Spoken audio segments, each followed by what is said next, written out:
que por 4 años han venido solamente a calentar el escaño, porque al fin de cuentas todo han votado en contra.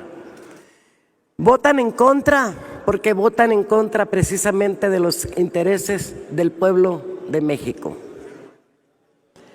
Han sido viles y ruines cuando no entienden que el pueblo de México ya despertó. Ahora se autodicen, se autonombran defensores de la libertad de comunicación, que porque el ente gubernamental tiene que informar de sus actividades, de sus obras, de los trabajos que realiza con puntualidad. Porque en esta cuarta transformación lo estamos haciendo y lo seguiremos haciendo, aunque no les guste.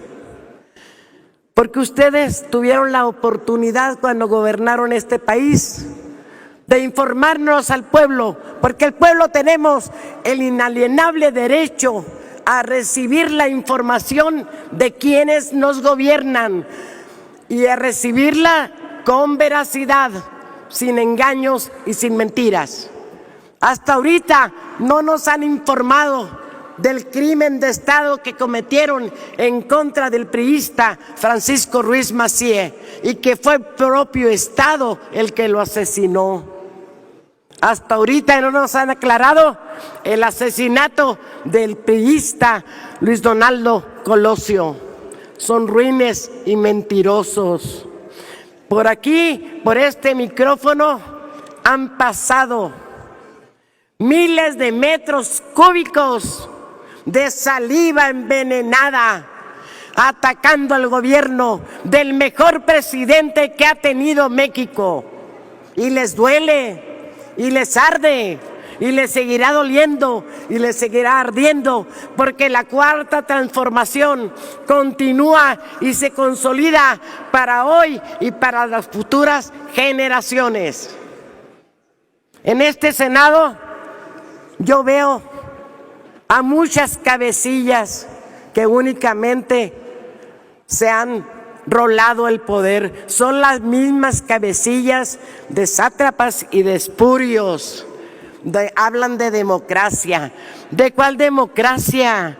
Democracia partidaria. Si nada más se la pasan repartiéndose los cargos de elección popular entre unos y otros y haciéndose ricos a costillas del erario público. Son ladrones, son sátrapas, son buenos para nada y el pueblo no los quiere. Y no vengan con engaños, bandidos, ruines, viles, buenos para ni madre, cabrones. La reforma electoral que hoy estamos discutiendo no es la ideal, no es la que el pueblo demanda, sino la que es posible realizar. Y justamente porque la oposición no quiso aceptar una reforma constitucional que hubiera reducido las prerrogativas de los partidos políticos, los altos sueldos de los funcionarios, que por cierto, ellos sí están violando la Constitución porque ganan mucho más que el presidente. No se pudo reducir las cámaras del Congreso de la Unión, los congresos de los estados, los cabildos, etcétera. Es decir, se confirma que la oposición sigue protegiendo los privilegios de la vieja clase política a la que ellos pertenecieron y se aferran a seguir siéndolo. Y por cierto, qué bueno que no esconden el dinosaurio que los habita y que las habita. Los partidos de oposición no quieren autorreformarse, no están dispuestos al cambio. Eso lo han venido demostrando a lo largo, por lo menos, de estos 4 años. Por eso la ciudadanía no le está dando triunfos electorales. Sin embargo, estamos convencidos que en muchos sentidos con esta reforma vamos en el camino correcto. ¿Y por qué decimos esto? Porque la presente reforma sí amplía los derechos políticos electorales de los mexicanos. Ahora, la paridad de género y la no discriminación en las candidaturas se establecerán con disposiciones en las leyes que permitan darle vías para su ejercicio efectivo. Asimismo, se garantizará que las personas que se encuentran en prisión preventiva y aquellas con discapacidad en estado de postración puedan votar. Es decir, estamos ante una ampliación de la democracia para que todas y todos puedan ejercer sus derechos electorales. La oposición ha señalado en diversas ocasiones que hay elementos inconstitucionales en esta reforma, pero no dice nada de las facultades metaconstitucionales que actualmente está ejerciendo el INE, el cual impone criterios y normas que están fuera de sus atribuciones. Por eso, esta reforma propone que las facultades del INE sean solo las que marcan la Constitución en su artículo 41 y que éste no se exceda, como lo ha hecho en diversas ocasiones, y que aquí muchos senadores y senadoras que cuestionaron esa actitud, vamos a decir, legislativa del INE, ahora están en contra de esta reforma. Además, este proyecto de dictamen especifica en las leyes electorales, para que no se tengan dudas, que el INE tiene que administrar los recursos públicos con austeridad, y eso, por supuesto, que no les está gustando, porque deben ser bajo los principios de eficiencia, eficacia, economía, transparencia y honradez, de acuerdo a lo que se establece justamente en el artículo 134 de la Constitución y en leyes federales relacionadas con la austeridad republicana. Por razones como estas, compañeras senadoras, compañeros senadores, es que el INE sí se toca, el INE sí se transforma, porque desde la creación, y escuchen muy bien esto, desde la creación del antiguo IFE, el presupuesto de este organismo creció en un 409%, un crecimiento que no corresponde al crecimiento de la población, por ejemplo. Nuestra sociedad demanda que las elecciones sean cada vez más confiables y que el aparato burocrático que las organice sea adecuado, como propone esta reforma al compactar la estructura de los organismos públicos locales en las entidades federativas y al interior del propio instituto a nivel federal, lo que implica eliminar áreas que duplican funciones o que están desocupadas la mayor parte del año. Lo que tenemos con esto, y es lo que el pueblo ha demandado también, es un ahorro de 3.600 millones de pesos para el erario. Senadoras y senadores, los cambios propuestos en esta reforma permitirán reedificar la democracia de acuerdo a las necesidades reales de la población mexicana. No más privilegios en los órganos electorales, no más simulación y dispendio del dinero público. Digámosle sí a los derechos electorales de las minorías, la paridad de género y a la racionalidad en el gasto de los recursos públicos. Orgullosamente vengo a representar al PES, al PT, al Verde y a Morena.